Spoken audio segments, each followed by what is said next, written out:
Tough. এখন মনে করেন একটা চাকরি পেতে গেলে অনেক টাকার প্রয়োজন, আর আমাদের মতো মধ্যবিত্ত পরিবারের ছেলেদের এত টাকা জোগাড় করা সম্ভব না। আর আমাদের বাপ দাদার আমল থেকে দেখে এরা সবাই ফসল চাষ করে এখন এরা এতে লাভবান হচ্ছে। আমি সেজন্য চাকরির পিছনে না দৌড়ে আপনার ফসল করছি। চাকরির জন্য দৌড়াইছি কিন্তু পারেনি, সেজন্য এখন ফসলের পিছনে সময় দেওয়া শুরু করছি।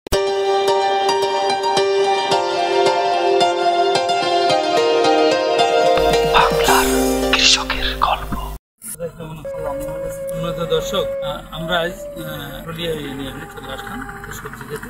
যে সবজি খেতে একের ভিতরে অধিক মানে একই জায়গায় অনেক ধরনের সবজি চাষ করা যায়, সেই প্রক্রিয়াটা জানার জন্য একজন শিক্ষিত যুবক, তিনি চাকরির পিছনে না ঘুরে তিনি তার বাবার কাছ থেকে সবজি চাষ শিখে তিনি কিন্তু আজকে এই কৃষিকাজের সাথে যুক্ত আছেন। কৃষি শুধু অনেকেই বলে যে কৃষি হচ্ছে রোজের কাজ না, বিদেশে অন্যান্য দেশগুলোতে আমরা দেখেছি যে কৃষি কাজ কিন্তু যুবকরাই বেশি করে, কারণ তাদের এই মেধা যদি ব্যয় করা যায় তাহলে কিন্তু আমাদের এই সমাজ পরিবর্তন। কৃষিকাজ যে দেশে উন্নত, কৃষি বাঁচলেই দেশ বাঁচবে। কৃষিকাজ যে দেশে যত উন্নত, তত প্রযুক্তি নির্ভর, তত কিন্তু সেই দেশ বেশি। সম্মানিত দর্শক, আমরা চলে যাব কৃষি কাজ করা সেই ওয়াজার খেতে। তো ওয়াজায় আমরা দেখছি শুরুতেই ঢুকতেই দেখছি খুব সুন্দর ঘাস। এটা কি ঘাস? এটা হচ্ছে আপনার বিদেশি ঘাস, এটা নেপিয়ান ঘাস। নেপিয়ান এই ঘাসটা আপনার গরুর জন্য ব্যবহার করা হয়, গরুর খাদ্য হিসেবে। গরুর খাদ্য হিসেবে? তোমার গরু আছে? গরু আছে আমার পাশাপাশি একটা। বেশি না? এটা আপনার দেশীয় বলা যায় কিন্তু ক্রস করা। এই যে সবজিতে যাই, সবজি এখানে কি জাতীয় সবজি আছে? খুবই তো কিন্তু মানে এক কথায় বলতে হয় মানে সবজির যে একটা ভাব সেটা কিন্তু খুবই ভালো। কি সবজি এটা? আপনার ফুলকপি আছে, ফুলকপি। ওই সাইডে আছে আপনার ওলকপি, আর তার ভিতরে পাশাপাশি টমেটো দেওয়া আছে। উঠে যাবে, তারপরে টমেটো হবে। মানে ফুলকপি সাথে ওলকপি, ওলকপির ভিতরে আবার টমেটো আছে, ওলকপি উঠে যাবে, টমেটো থেকে যাবে। আমরা পাশে দেখছি ধনে পাতা। এখানে আমরা ধনে পাতাও দেখতে পাচ্ছি পাশে। তো এই যে ফুলকপি, পাতাকপি কি আছে? পাতাকপি নাই, ওলকপি, ফুলকপি। এটা আমাদের বাজারে কিন্তু ভালো চাহিদা আছে। তো আমরা ফুলকপিতেও তো আমরা দেখতে পাচ্ছি অলরেডি ফুল কিন্তু চলে আসার মতো হয়ে গেছে।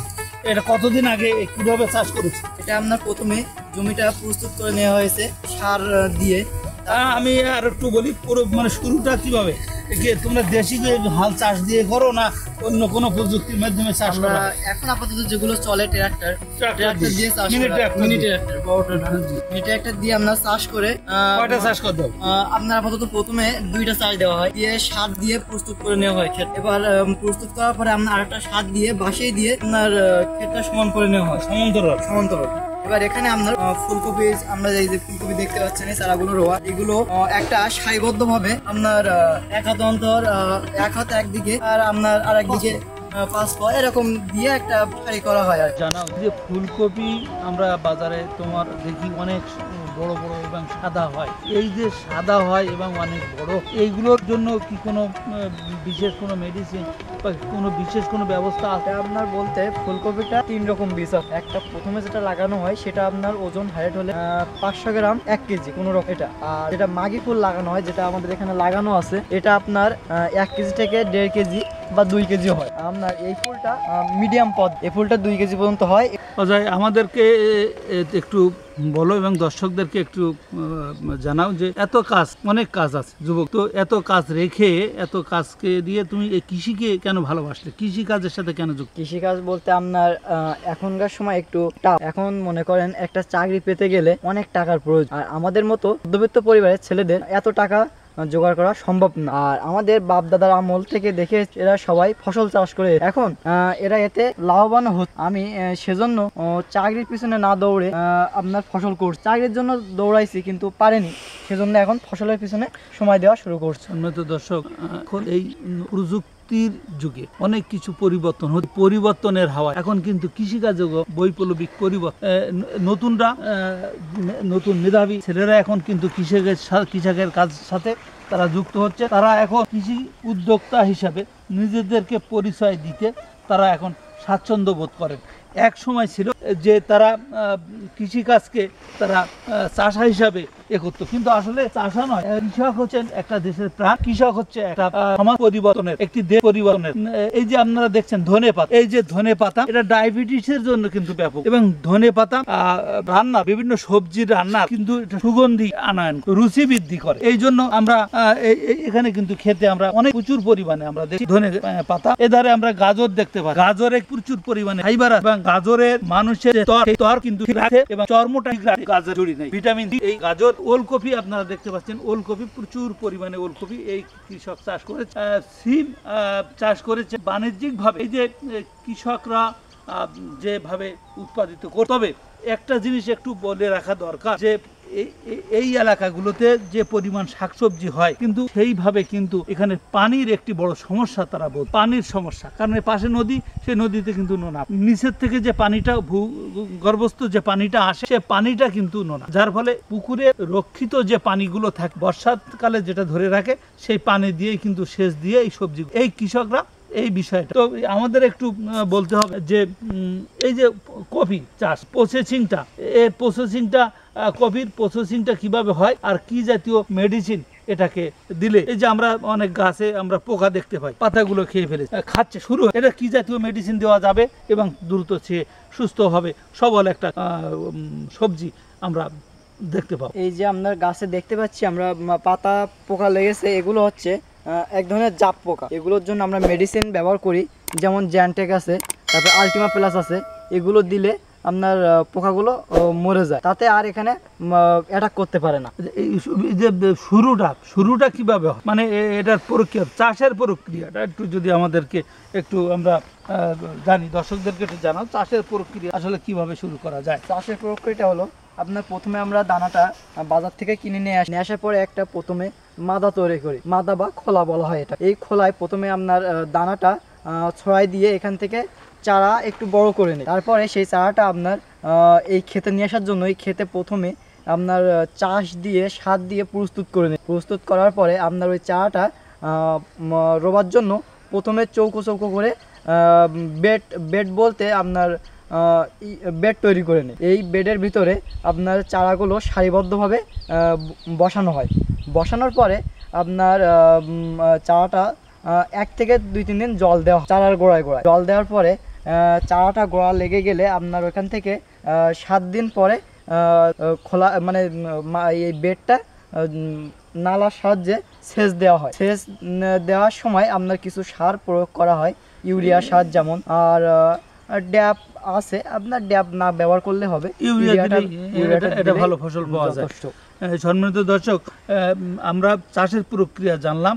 আমরা যদি যে পোকা লাগে, বিশেষ করে জাপ পোকার কথা এখানে বলা হয়েছে, সেই পোকা লাগলে কি বিষ দেওয়া হয় সেই বিষয়ে ধারণা আমরা পেলাম। আমরা টমেটো গাছে একটু আমরা দেখি, আমরা 5 মিশালি সবজি যেহেতু বলেছি, এর ভিতরে আমরা টমেটো একটু যাই। টমেটো চাষ, টমেটো গাছে ইতিমধ্যে ফল চলে এসেছে, মূলা দেখতে পাচ্ছি, মূলাও প্রচুর হয়েছে। আসলে 5 মিশালি এক জায়গায় একাধিক সবজি কিন্তু এখানে আমরা দেখতে পাই। আমরা ওলকপি কিন্তু অনেক বড় বড় ওলকপি আমরা দেখছি যে অনেক বড় বড় কপি এখানে হয়েছে। এগুলো এখন কি বাজারজাত করার মতন হয়েছে? এগুলো আপনার কিছুটা বাজারজাত করার মতো হয়েছে, আর 2-5 দিন রাখলে এগুলো পুরোটাই সব বাজারজাত করার মতো হয়ে যাবে। আচ্ছা, একটা জিনিস আমি একটু আমাদের একটু দিতে হবে, এটা এক কপিগুলো দূরত্ব হয় 1 বিঘা অন্তর অন্তর, এটা কি মানে একটা তুলে নিলে যাতে আরেকটা বড় হতে সুবিধা হয়, এই জন্য এটা করা, এই জন্য করা আছে। মানে এর ভিতরে আবার মূলাও দেখছি আমরা, মূলা চাষ, তার মানে এক শেষে এক সারে একাধিক ফসল চাষ করা যাবে। তো দর্শক, আজকে আমরা এই কৃষকের ক্ষেত থেকে আপনাদেরকে একটি আহ্বান জানাবো যে আপনারা একই জায়গায় একাধিক ফসল লাগান। সেই লাগানোর যে প্রক্রিয়াটা, সেই প্রক্রিয়াটা কিন্তু অজয়ের কাছ থেকে আমরা জানতে পারলাম। আমরা বলেছিলাম যে বেগুন এবং সিমের কথাই বলেছে, আমরা সেই বেগুন ক্ষেতের আপনাদের দেখাই। বেগুন ক্ষেত প্রচুর বড়, কিন্তু বেগুন ক্ষেত ওলকপি ফুলকপি যেমন বড়, বেগুন ক্ষেতও কিন্তু অনেক বড় হয়েছে। বড় বেগুন ক্ষেত, কিন্তু অনেক বড় বেগুন ক্ষেত আমরা দেখতে পাচ্ছি। বেগুন এখানে প্রচুর পরিমাণে বেগুনও হয়েছে। তো বেগুনের অনেক কথা আছে যে বেগুন কিন্তু সবচেয়ে বড় বেগুনের যে শত্রু সেটা হচ্ছে বেগুনের পোকা। এই বেগুনের পোকা দমনে আসলে আমাদের করণীয় কি, এই ব্যাপারে যদি আমাদেরকে একটু আলোকপাত করো। বেগুনের আপনার বেশি লাগে আপনার প্রথমে বেগুন গাছটা রোয়ার পরে ডোক পোকা লাগে। ডোক পোকার জন্য আমরা ব্যবহার করি সুরেট, মানিক, দুইটা বিষ আছে। এই বিষ দুইটা আমরা ডোক পোকার জন্য প্রথমে ব্যবহার করি। আর এদের এই পোকাটা দমন করার জন্য কিছু ফাতও ব্যবহার করি আমরা, যেটা প্রথম এসে অ্যাটাক করার আগে জন্য ওই ফাতে এক ধরনের মেডিসিন দেওয়া থাকে। ওই মেডিসিনের গন্ধে তারা সেখানে জন্য যায়, যাওয়ার পরে সেখানে গিয়ে তারা সেই মেডিসিনের গন্ধে তারা একটা বলতে গেলে সেন্স হারাই ফেলে। সেখান থেকে তারা নিচে জলে পড়ে, সেই জলে আমরা সার্ফ এক্সেল দেওয়া থাকে। সার্ফ এক্সেল দেওয়ার কারণে তাদের পাখনাগুলো ভিজে যাওয়ার কারণে সেই পাখনা ওই পোকাটা ওখানে পড়ে মারা যায়। তো দর্শক, বেগুনের যে এটা প্রক্রিয়া, বেগুনকে সুস্থ রাখার জন্য এই যে ডোক পোকা আমরা অনেক সময় এগুলো লাগে এই জাতীয়, সেই ব্যাপারে আমাদেরকে একটা ধারণা দিলেন। তো এই সবজি চাষ করে কি ভালো লাভ? সবজি চাষ করে একেবারে লস নাই, এখানে লাভ হচ্ছে, তাহলে এতে হিউজ পরিমাণ লাভ আছে। তো এই বাগানে যে বেগুন আমরা অনেক দেখতে পাচ্ছি, এই বেগুন তুমি কত টাকা? এই বেগুনটা আমরা 30 টাকা বিক্রি করি। দর্শক, একটি খামারি সে অনেক কষ্ট করে, একজন কৃষক অনেক শ্রম, মাথার ঘাম পায়ে ফেলে, রোদ বৃষ্টিকে উপেক্ষা করে অনেক কষ্ট করে যে ফসলগুলো ফলায়, সেই ফসলগুলো তারা কত টাকা বিক্রি হয়? 30 টাকা বিক্রি। 30 টাকা বিক্রি হয়। এই সবজিটা গ্রাম থেকে যাচ্ছে কোথায়? ঢাকা থেকে এই বেগুনটা কিন্তু 80 থেকে 100 টাকা, 120 টাকার উপরে মধ্যস্বত্বভোগ বা এক কথায় আমরা যদি বলি দালাল বা ফুরিয়া, তাদের মাধ্যমে কিন্তু এই মানে একজন ব্যক্তি যখন ক্রয় করছে তখন কিন্তু সেইটা নিয়ে যাচ্ছে। এখন এই যে মাথার ঘাম পায়ে ফেলে, রোদ বৃষ্টি উপেক্ষা করে একজন কৃষক যে এত পরিশ্রমের ফলে সে কিন্তু তার ন্যায্য।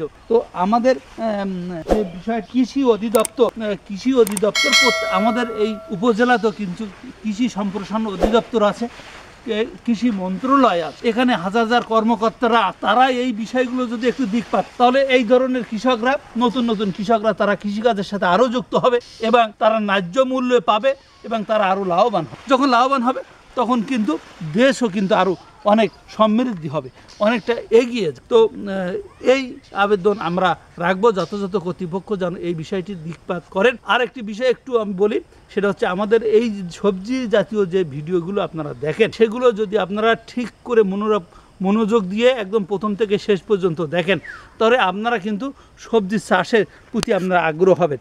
কিভাবে আপনারা সবজি চাষ করতে হয় সেই বিষয়গুলো কিন্তু আপনারা জানতে পারবেন। তো আমাদের ভিডিও আজকের মতো এখানে শেষ করছি।